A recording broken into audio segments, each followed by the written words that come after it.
All right, Stephen and Mark, thanks for joining Chris and I today. I'll let you guys go ahead and introduce yourselves. Stephen, if you want to start. Yeah, my name's Stephen McAdoo. I am a multifamily broker here in Jacksonville, Florida, with Franklin Street. Focus on B and C deals, anywhere from 10 units to 200 units and everything in between. Been a broker for about 3 years now, and prior to that, I was working in commercial real estate for a developer. And in the beginning of my career, I started actually in accounting and got my CPA license and started that was the beginning of my career path. But for the last 8 years or so, I've been in the commercial real estate space and now working as a multifamily broker. So born and raised in Jacksonville, so a lot of local market knowledge, and yeah, that's about it. Awesome. Mark? Yeah, just real quick, what's wrong, Stephen? The CPA gig wasn't sexy enough for you, or what? Yeah, somebody told me I was making a big mistake, and I kind of thought it was like a rude thing to say at the time, but I should have took their advice because they were spot on. Fair enough. Yeah, so Marc Hassan, I'm the owner and broker of Spectrum Realty Services here in Jacksonville, Florida. Like Stephen, born and raised. So I've got deep roots here in Jacksonville. Kind of came up the same way, started in development. 08 hit, couldn't sell some projects we had, started renting them out, managing them, and kind of like the reoccurring income of property management in between development deals. Still do development deals, but have a full service property management brokerage here in town. We do everything from residential, multifamily to associations and commercial property. So yeah, excited to be on the call with you guys. Yeah, thank you, Mark. Of course, we've got Trent on the call, and then I'm Chris Shepard, principal at Uptown Syndication.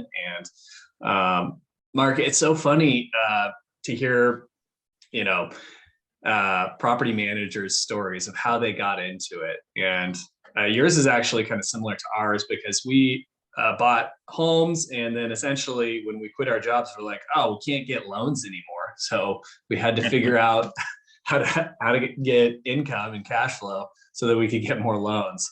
And that's how we became property managers. Fair enough.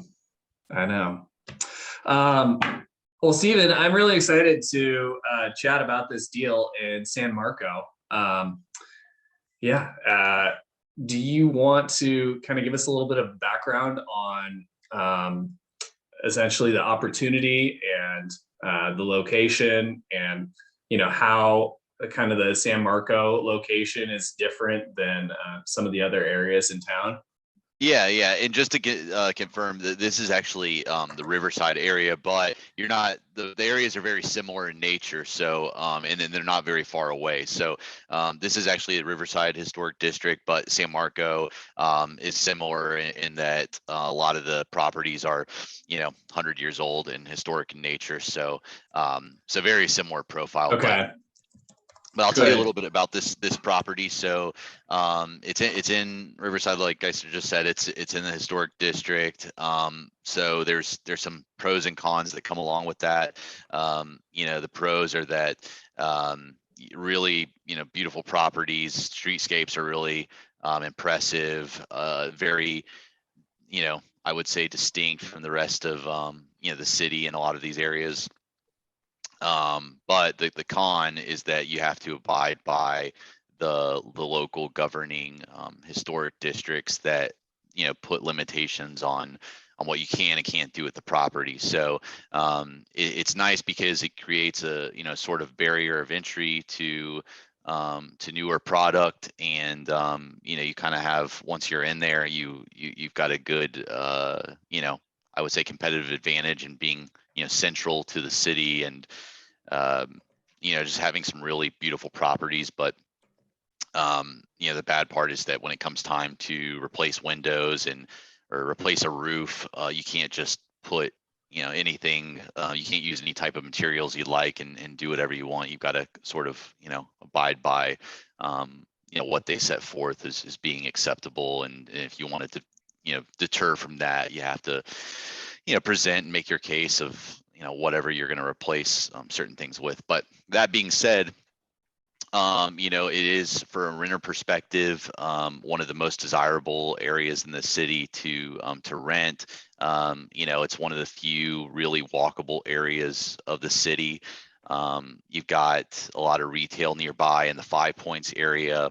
A tenant living in this property can get off work and, walk to the bars and restaurants that are nearby.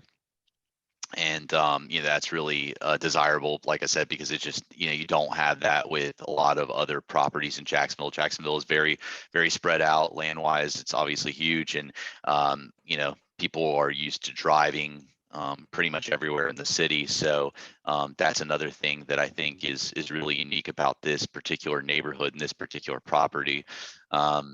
This property has been, heavily renovated. The current owner spent about $500,000 in CapEx, which is, pretty significant for a relatively small property of only 11 units.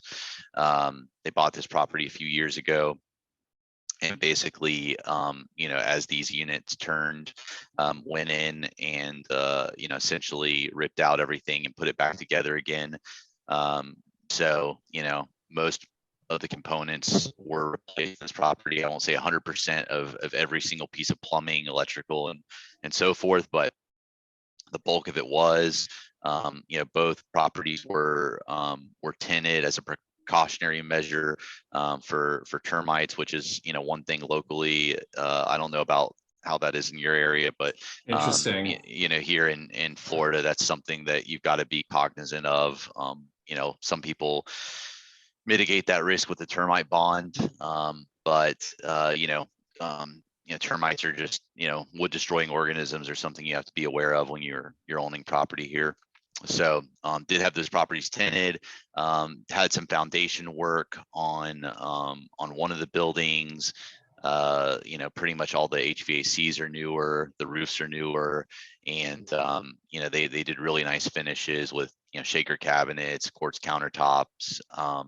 They refinished some of the hardwood floors, and the hardwood floors they didn't. They put in the luxury vinyl plank flooring, and so really, really nice product. I mean, they're really, targeting that high end of the market, and have achieved some pretty strong rents. The most recently signed leases in the 1-bedroom units that are just over 800 square feet are about $14.95 plus utilities. And in the triplex next door, and the 2 bedrooms are very large, 1,300 square foot 2 bedrooms. Those are currently leased up at $17.95 plus utilities. And then there's a small studio unit above the garage, and they just signed a lease on that for $950 plus utilities. So at this point, the property is 100% fully occupied. And it's more of a turnkey product that is going to be for somebody who wants to just, buy the property and really not, the time and money has already been spent really to get the property performing really well. And I wouldn't say this as much as a valued play as it just is a nice yield play for somebody who wants a really nice property in a good area that is going to be get really desirable tenants, and just be relatively easy to manage. Yeah, the the benefits of, I mean, it does sound turnkey, and it does. The other thing that it sounds like is that there's not much left to do to increase the value of the property, and that. Sorry, Chris. Oh yeah, so that is.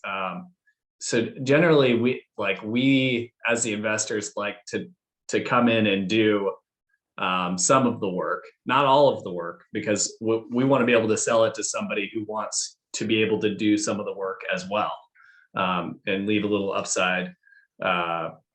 So I'm excited to look at the deal, but that was going to be one of the things that, because it does look like a pretty decent deal on paper, but the ability to sell it to someone who and still have some, I guess, meat on the bone left for them to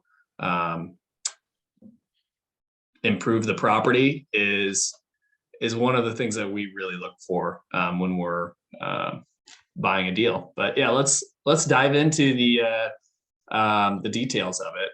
So it's 11 units. It's an 8-plex and a triplex, correct? That's correct. Yeah. 8-plex and a triplex side by side. Okay. So the way that we build out our analysis is we start over here in the target rent analysis.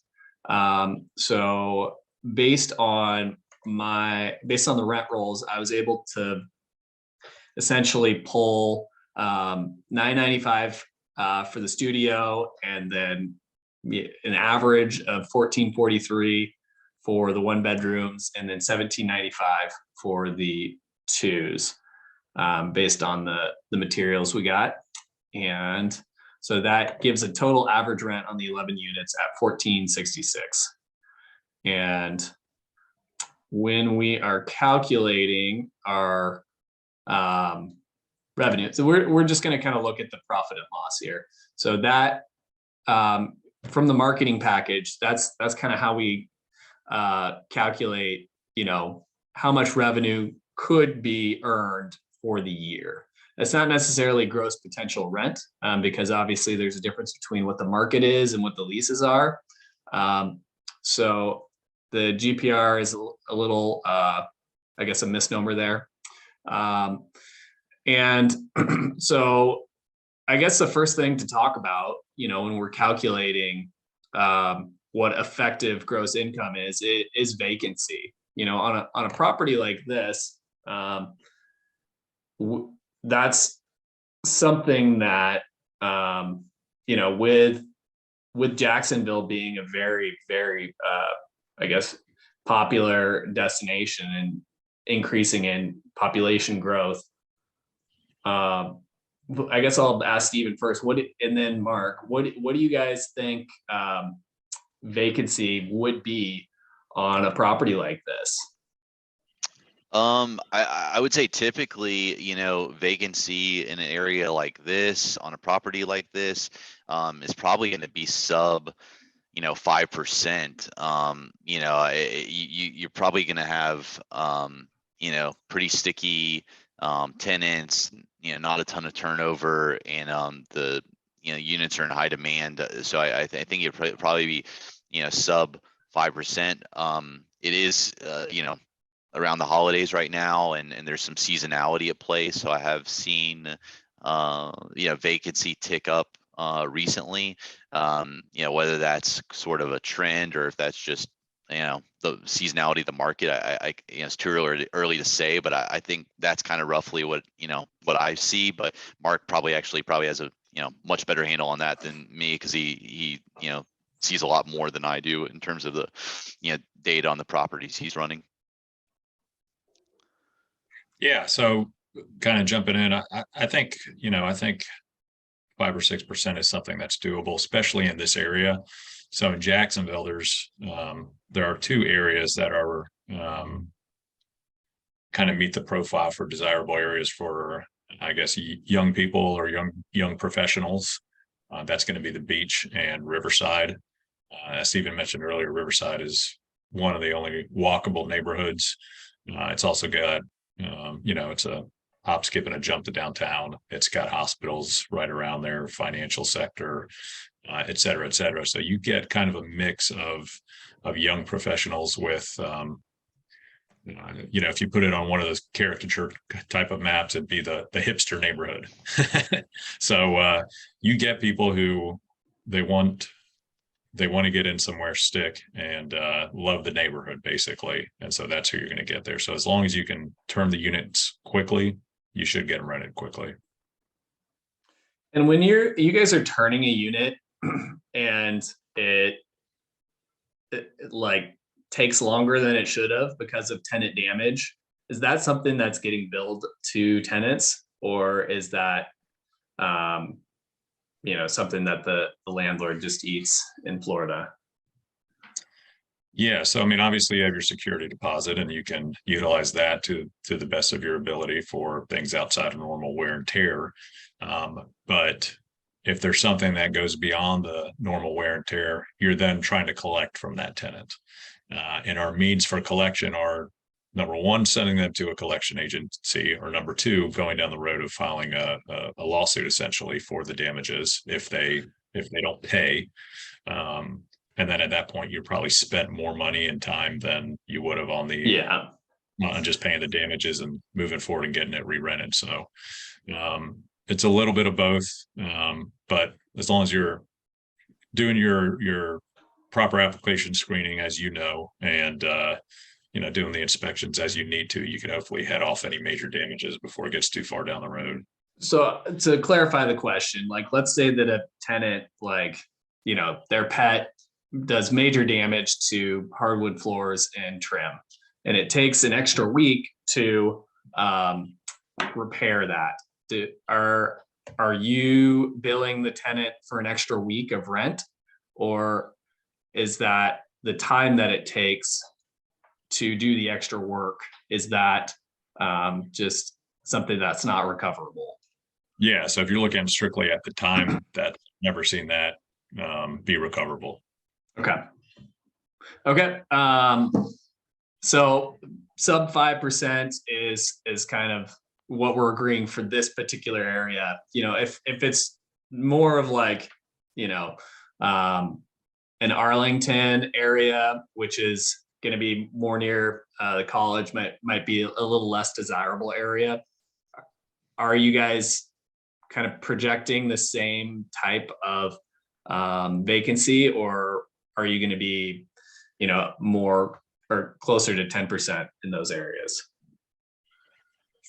I'll let Stephen give his expertise based on some of his listings and things like that. But I would say in our experience, those are going to take longer to get a good qualifying applicant in place. And now there's pockets, obviously, in the Arlington area.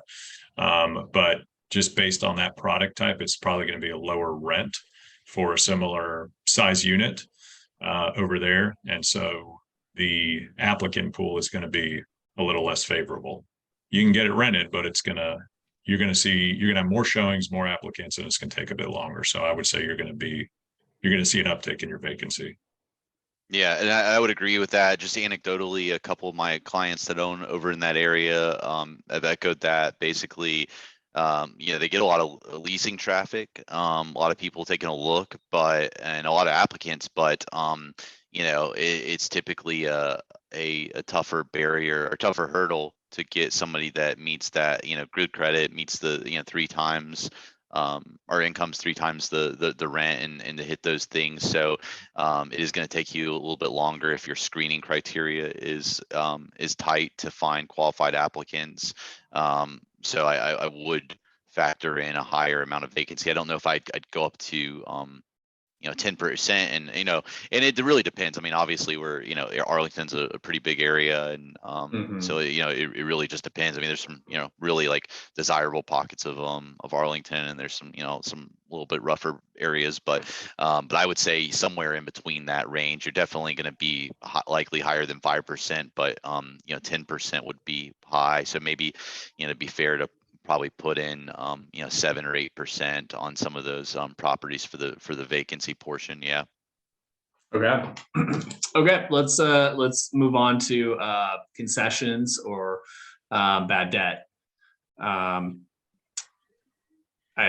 I would expect Riverside area, there's not going to be many concessions, and I would also kind of expect bad debt to be pretty low, just based on. So I wonder if I have put this in as loss to lease for the 4.5%. I don't, because I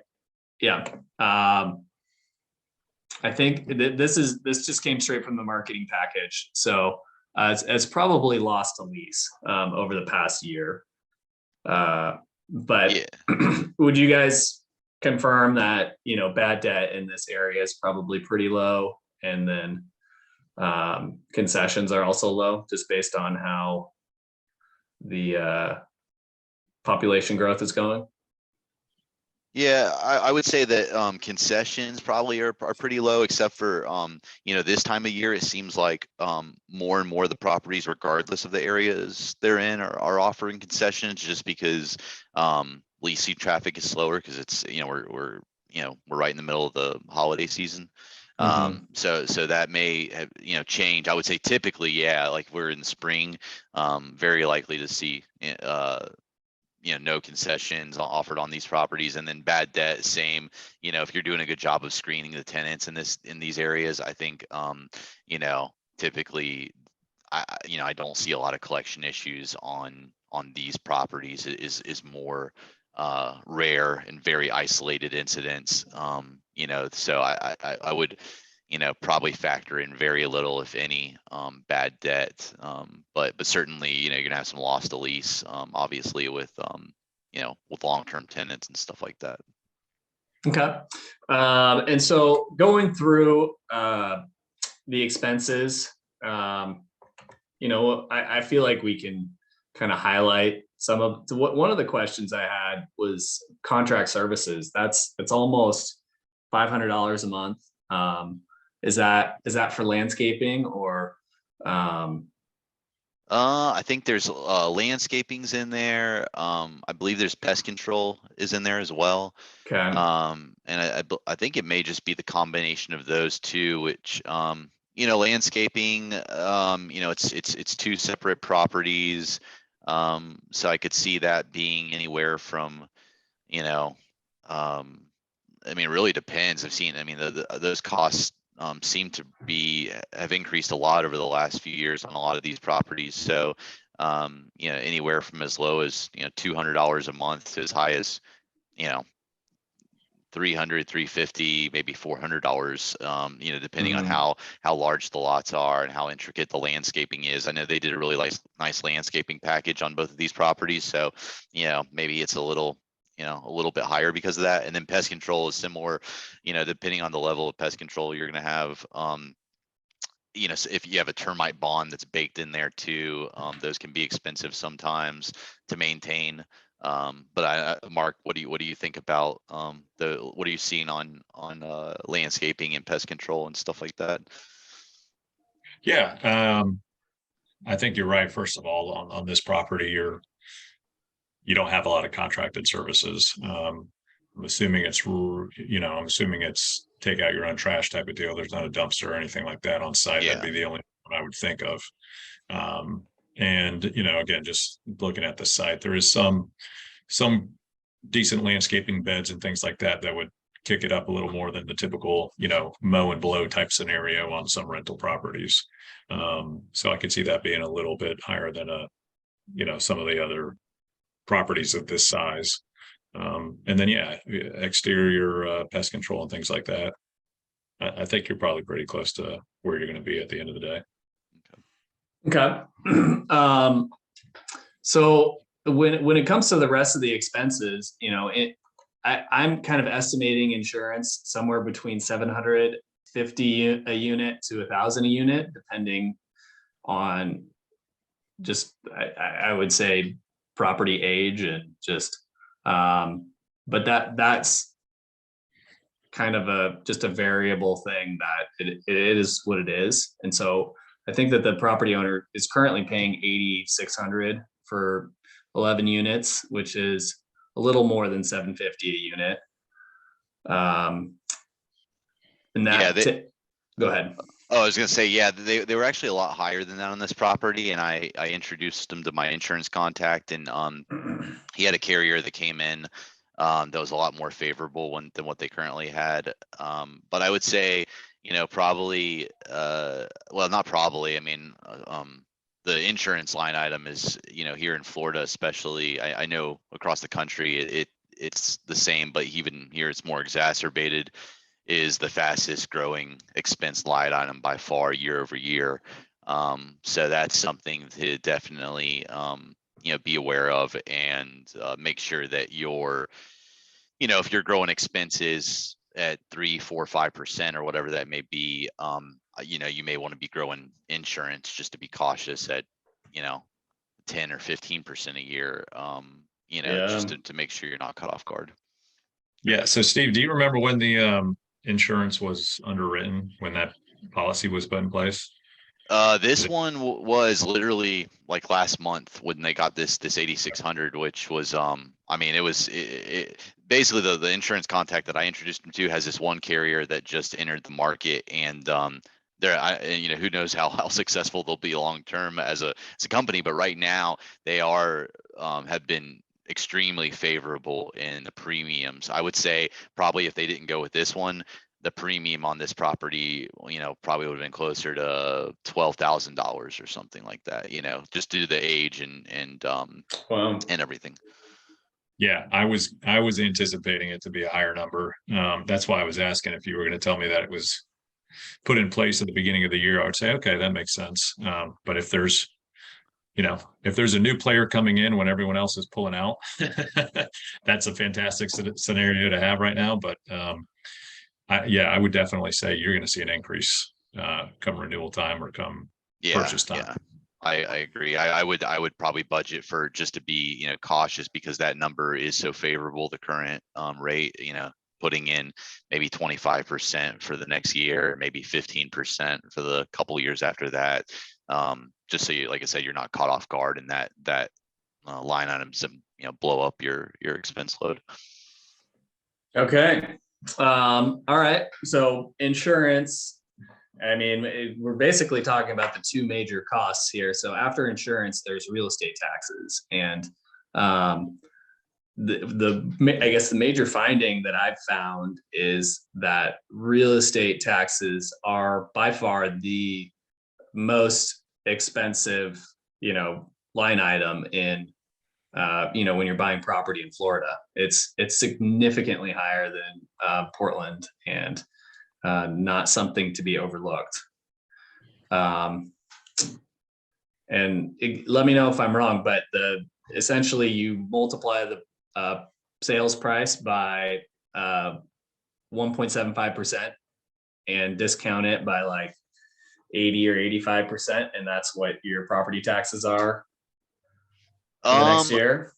Well, basically, so the way they're done here in Duval County, and I think probably most of the counties in Florida do a similar thing, but they get generally a sale triggers a reassessment for the year after the purchase. So, if you bought a property right now, then it'll get, if you were closing right now, it would get picked up next year, and it would be based on the new sales price. Typically, and I would, always call the appraiser for updated information, but I actually reached out to him a couple weeks ago, and typically the assessed value is coming in about 80 to 85% of the sales price, and then that assessed value is then times by the current millage rate, which is I think what you're showing there is pretty close. I don't have the exact rate off the top of my head,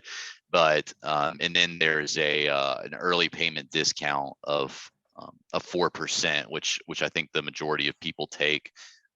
So essentially, whatever that calculation is times 0.96, that would be the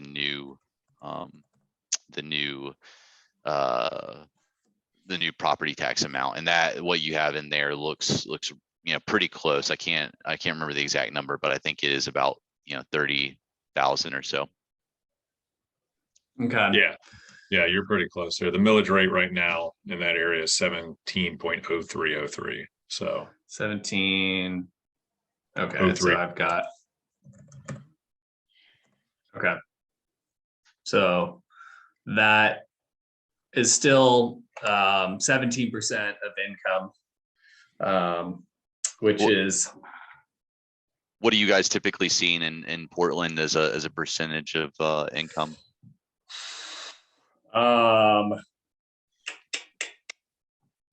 We're doing a deal right now that's getting $60K a month, and taxes are $45,000. So 6.2. It's about three times less. Oh, wow. Yeah, that's substantial. Oh, that's interesting. I'm surprised the property taxes are so um that low. There's a You're paying law for the against sunshine down here. reassessing the property. Oh, really? Yeah, I say that again, Mark. I said you're paying for the sunshine down here. Yeah, yeah.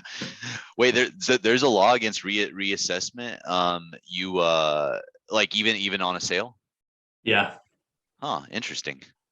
Keep Yep. in mind that we pay taxes on everything else. Yeah, yeah. So I moved back here from Chicago, Cook County. It was similar. It was like you got kind of dinged everywhere. Here, I guess we are fortunate that we have relatively low sales tax and no income tax. So that's really nice. But I can't imagine that I'd be interested to know, what it is on a percentage of value compared to other states. That'd be interesting chart to see. The other thing I'd throw in there too is, I don't know how they do it in Portland, but there is a cap on commercial properties. So if it's the same owner, they can only go up 10% a year, unless there's a major renovation, permit pulled, something that like a sale would trigger a reassessment. On the flip side, though, if values go down because of a dip in the market or something like that, you can actually contest the taxes, get in front of the tax collector and have it reassessed to a lower value, which would then reset. So that's a savings that would carry forward again for years, because they can't go up more than that 10% a year. So we take a look at our property taxes on an annual basis to see if there's any arguments for a reduction. So that's something to keep in mind there. But if your pro forma is for a favorable market of anywhere up to 10% a year in property value increases, I would factor that into future year pro formas and increase. Yeah. Yep. It's same deal in Portland, but it's 3% on the assessed value. They can only increase the assessed value by 3% a year. So that might be the difference. And then, yeah, we can do appeals as well. Got to get those in the next 2 weeks. Otherwise, you'll miss the boat. All right. So management, management is just going to be a percentage of revenue, which is pretty standard. Mark, what would be a standard rate that you guys would charge on 2 buildings, 8 and like in this really nice area? Yeah, 11 units for a new client. I'm probably actually around 8% plus, plus leasing fees and renewal fees and things like that. Okay. Turnover,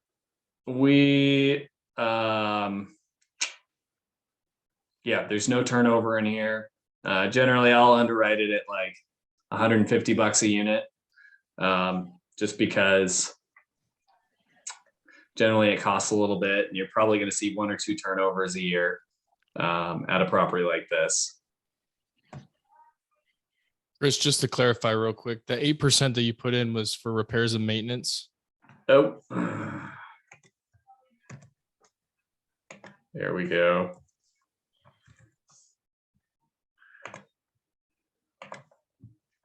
Glad there's someone here to keep them in line. Absolutely. My goodness. Well, cool. So then, yeah, let's talk about repairs and maintenance. So a property like this, Stephen, you were chatting about how there's been significant, CapEx invested into this property. And so I feel like this is an area where, on a deal like this that can get massaged versus the rules of thumb. What would you kind of expect for, start like now that all the work's been done, what do you think maintenance would look like per unit on a deal like this? Well, since they are, pretty much all newer appliances, you shouldn't have a lot of appliance issues. Same with HVACs, same with the roof. So I would say it should be lower because of a lot of those things. However, it also is, you know, an older property. So there's probably some offsetting, you know, things in there where, you know, due to the age of the property, I would say, you know, typically, if I were underwriting a deal, I'd have that number a little bit, you know, larger than I would, you know, a newer, age of construction. But like I said, that's kind of, you know, wiped out by the fact that a lot of these, you know, things have been replaced. So, you know, typically, you know, you could use as low as, you know, $500 per unit per year on, you know, if you think that everything's really been done and stuff's newer and you shouldn't have a lot of stuff. Or you could use, you know, if it's an older property that maybe there hasn't been significant amount of CapEx work done and you're going to have recurring stuff along the way. You can have it as high as 850, 1,000 per unit per year. I would probably pick something in the middle and use about $750 a unit. I think is probably a pretty good, you know, rough estimate of, you know, for a property like this. Marc, what do you think? Yeah, so I mean, look, obviously Stephen knows the property better than I do. When I look at it from a location standpoint and an age standpoint, those are the two things that I pick up on right away. You know, it's an older building, so I'm sure they fixed everything they saw, but what didn't they see? What hasn't happened yet to the building, so on and so forth. That's kind of an unknown. Obviously, you can do your due diligence as best as possible going into it, but it is an older building. The other thing is it is close to the river over there in Riverside. It's right down the street from the St. Johns River. We've seen hurricanes and tropical storms and everything year after year. That's most likely going to eventually you'll have some shingles blow off, or you'll have, you know, something along those lines happen due to either storm surges, high winds, so on and so forth. And with the insurance market the way it is, if it's something, you know, well below your deductible or something like that, you're not going to want to file that claim to deal with it. So you're probably going to take that hit yourself. So that's the only thing that I see other than the age that I would be a little concerned about is you're right on the water there, which again, from a marketing standpoint and a rental standpoint is fantastic. But you may suffer some storms and things like that you would want to have something in there for. Mm-hmm. Yeah. So maybe we can up that to 1,000. Maybe we'll just press that a little bit more. Just out of caution. Yeah. Okay. Which is about what the property was being run at previously, and I'm sure that when you guys did the analysis, the CapEx got pulled out as capital improvements. So then you got water and sewer. Water and sewer is just kind of it's going to gradually increase. I don't think we need to talk too much about that. And then replacement reserves, that's just something that the lender needs. So all in all, based on the the marketing package, the expense ratio is 42%. And how do you guys feel about this being a rule of thumb, for a property kind of like this, in an area like this? I think it's pretty close. I mean, that's typically what I use for these smaller properties. If I'm just doing a quick analysis, I usually use 40. I take 45% of the potential gross, assuming that 5% is vacancy and 40% is expenses. So you're going to net around 55%. That's usually kind of what I'll use to just do some quick back of the napkin math. But once again, like I said, Marc probably sees way more than I do, is closer to it. So he probably has a better handle on what he thinks that number should be. Yeah, I mean, Yeah, I don't disagree with you. I don't have a problem with that number. Actually, I kind of got stuck and I was looking back at something else on the utilities before you guys jumped into that. Is that the house meter stuff on there, Stephen, or are they individually metered, or how is that working? Yeah, that's the house meter, Okay. water and sewer, which I think, what does that work out to be? Let's see, 30, 10. about 270 a unit. Let me. Yeah, Let me- that actually looks a little low. I'm surprised that it's that low. I think usually I see probably closer to like, The rule of thumb that I've kind of calculated is around 488 per unit. 488, which would be, trying to think of on a monthly basis. You don't have those hot summer days when we got to keep our grass green. Yeah. So that's, I mean, if it's just water and sewer and it's for the outside, which is again just the outside meters, that's, I mean, your summer months you can get a few $100 a month. Oh for a yeah, normal yeah. property.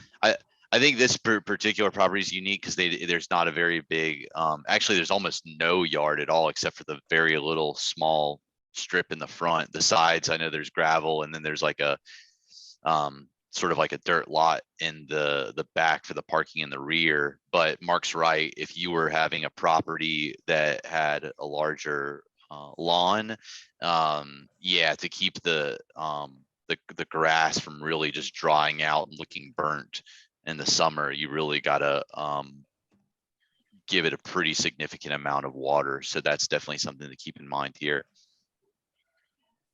I guess I'll update that to our rule of thumb to 500 a unit.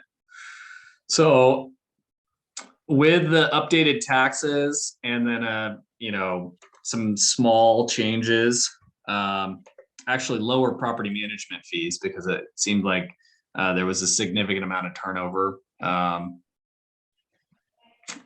version has around 48% of expenses to the kind of the like as is rents multiplied by 12, with a little bit of vacancy and a little bit of bad debt in the deal. So that comes out to a 94,000 net operating income.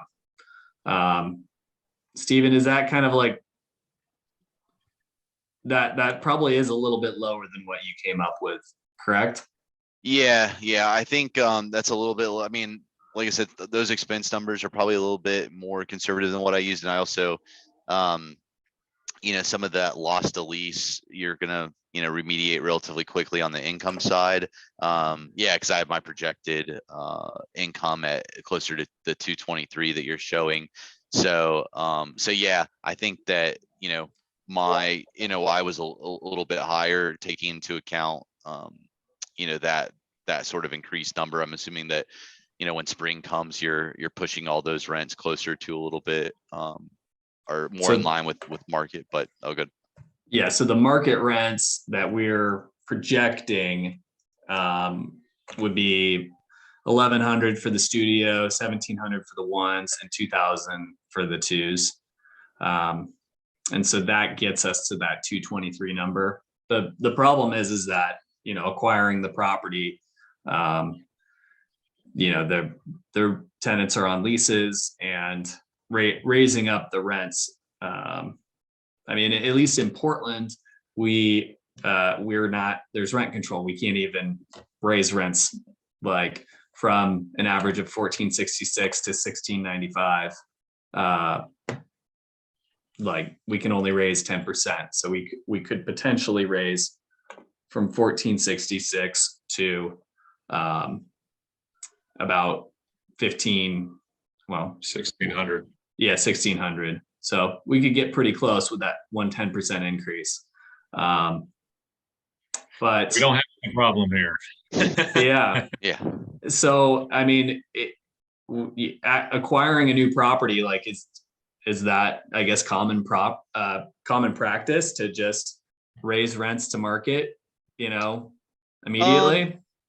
I mean, I think any owner, and it really depends on your business plan. I talk about this, with people a lot. If you're approaching like a sale or refinance sometime in the next 12 months, then you want to be a little bit more strategic about showing a lender or a potential buyer that you've been able, kind of proving out where market rents are, and maybe you're sacrificing cash flow by just getting the rent roll to a certain place just to to have the effect you want on a sale or refinance. But I think typically, if that's not the case, then obviously you're probably looking to maximize cash flow, and you're kind of being cognizant of where the market is and where you can take rent without causing too much turnover in your property. But different people have different methodologies. Some people want to get the rent roll to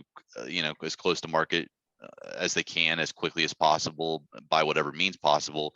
And some people would rather know that turnover is expensive because of the repair costs and the amount of lost rent, and because of that they sort of massage that over time. And it's really just a matter of I guess personal preference and how you like to operate your properties. Yeah, I mean, on my end, on a property like this, looks like they've done a great job on the rehab, and they're nice looking units. They got the hardwood floors. They got everything that someone who wants to be in Riverside is looking for. I'm taking advantage of that. I'm going in and raising the rents right away.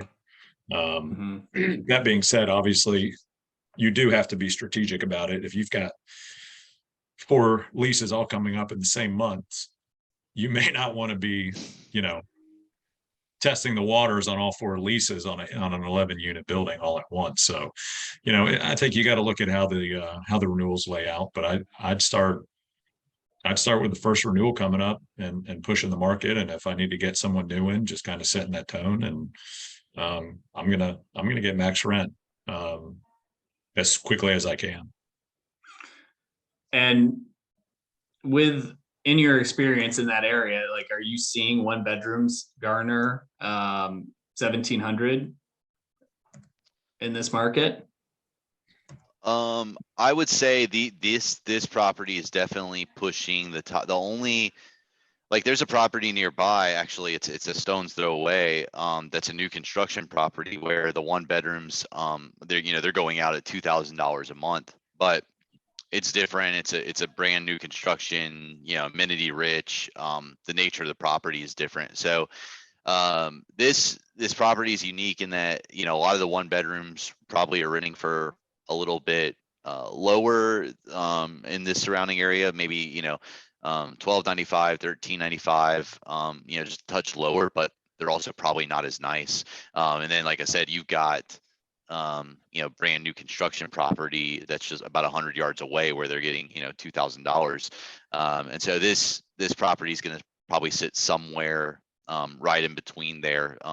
Somebody who prefers maybe a smaller building and doesn't need all the bells and whistles of a new a newer building with a lot of amenities, but they also want nice finishes. They want to really they want new appliances, and they want nice flooring and all of that. So I think that the rent's definitely achievable. Like I said, it's hard to say right now because seasonality is definitely taking effect. But I think come spring, I think those are reasonable to be hit based on the location and the level of finishes of the units. So with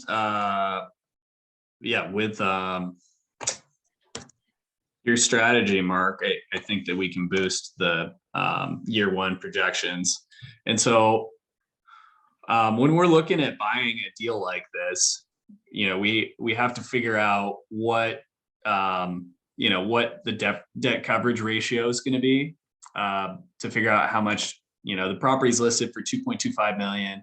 And we need to figure out what's going to cover the debt, because that kind of determines how big a loan we can get. So at a 5% loan, I don't think we can get a 5% loan right now. I think we've got to get a 5.5% loan. So it looks like it's going to be a little more than 35% down. So looking like 37. Yeah. So down payment is going to be roughly 830,000. You can get a loan for about 1.425 million, which is ideal. You want to get a over $1 million loan because that'll get you into the Freddie Mac small balance program, which is important. And then I'm assuming there's just going to be some sort of CapEx needed. And that I don't know, 175 might be a little high. So let's drop that down to 50,000. Because you'll need a little bit of funds to fund the operating account.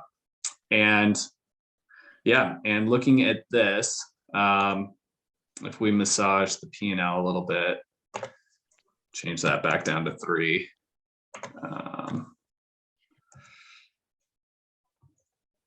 So we're assuming a 3% rent escalator. Actually, let's bump this one up to maybe 5% this year. Okay. And I feel like year 3 getting average rents to 1780 seems reasonable. So basically, this is how we look at a deal now that we've got the P&L kind of dialed in, and we figured out how big a loan we can get.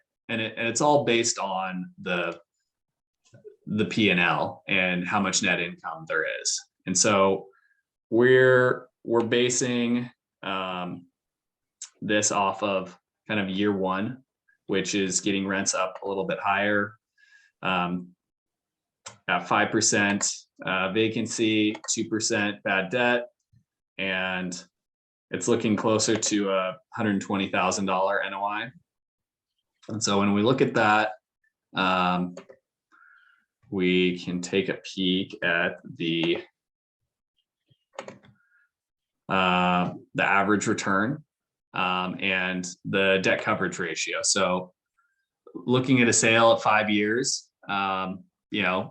essentially this is going to be a cash on cash deal. And the average return is going to be roughly 7% cash on cash. And that's just based off the 37% down payment plus 50K. And if we look at the exit, which also has a big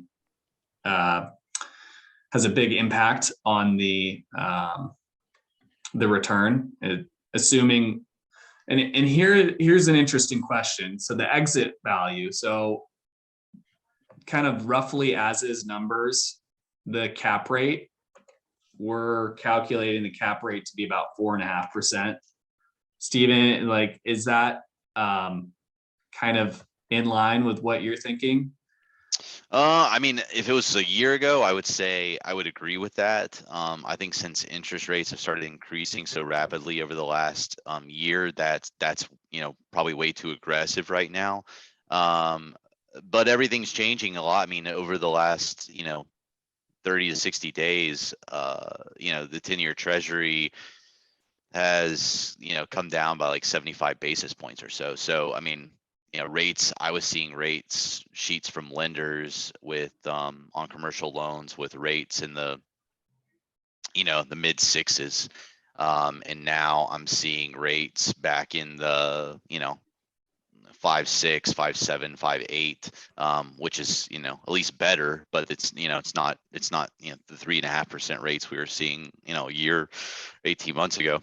So honestly, trying to pin down a market cap rate now is probably one of the most challenging things about doing underwriting a syndication deal, because there's so much uncertainty around where rates are headed, that trying to figure out what a market cap rate is and 3, 4, 5 years from now is really challenging. I certainly think that using 4.5% would be, if somebody put a deal in front of me that they were raising money for and they had a 4.5% exit cap, I think that's way too aggressive. So But I think we're estimating an exit cap at 5.5%. and I think that's fair. I think that's a good number to use. I mean, and this is, like I said, one of the nice areas of the city. Deals typically trade at lower end of cap rates that they would for the entire city. And it was not unusual for a couple of years to see cap rates sub 5%. So I think using 5.5% rate, assuming that interest rates kind of normalize and over the next couple of years, I think that's a good defensible number to use. Yeah.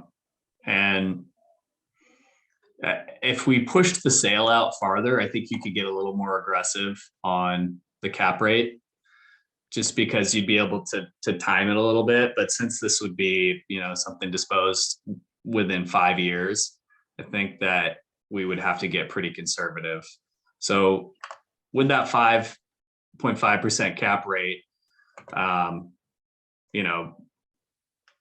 based on the net income at sale, it really only fetches, about a $500,000 gain from the current purchase, which over 5 years it makes it, more of a cash flow deal. Like you're not really seeing it. If you're assuming a 5.5% cap rate, you're really not assuming much appreciation.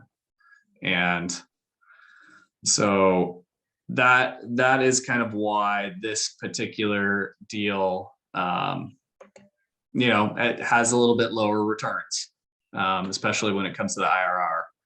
And so,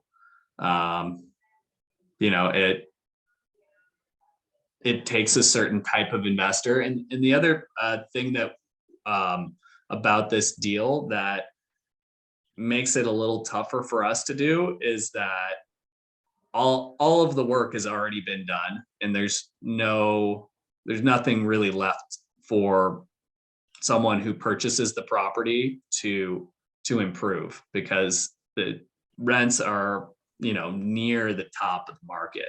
And so there's not really any value add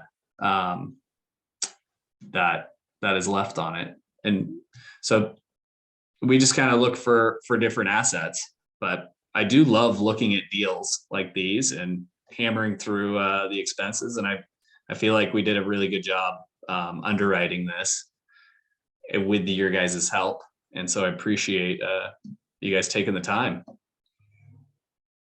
Yeah, thank you. I appreciate you having me on, and love to do it again sometime on a different deal. Yeah, this is probably not your the best deal to look at from the lens of a value add syndication deal, because it's obviously more of a core turnkey deal for somebody to just sort of buy and collect income without really doing a lot of work. But love to hop back on sometime and work through more of a value add type project with you. I mean, if this property held for 10 or 15 years, like through a full market cycle, because I would say Jack's, like multifamily itself has peaked, and now there's going to be a little bit of a cycle where interest rates aren't great, other asset classes become way more popular, and but then eventually multifamily will reemerge as the new hot asset to purchase, and then at that point cap rates will compress, and an asset like this will fetch a premium. And it's just a question of, are you willing to wait for that 10 or 15 year cycle to happen? Yeah, I'd agree with both of you guys. I mean, there are investors in town who look for these smaller multifamily deals and only want to buy in Riverside or only want to buy in San Marco, and they're not the value add people. They just want to add to their portfolio, or someone looking for a quick 1031. That's the type of buyer I see for this deal. And there are people out there looking for this type of deal, but you're right. It doesn't have the work built into it, like investors who are value add focused are looking for. He did it up front, and I think he did a good job with it, but it's not something that's going to fit into your type of portfolio. Well, thank you, Marc. Thank you, Stephen. This is our first rundown on like going through this syndicated deal analyzer. And I really think that going through it with the listing broker and our property manager has been, it's really, really helpful for us. So thank you guys so much. No problem. Thank Thanks, you Chris. guys. That's great. Thanks, Trent. Yep. Have a good one. Okay.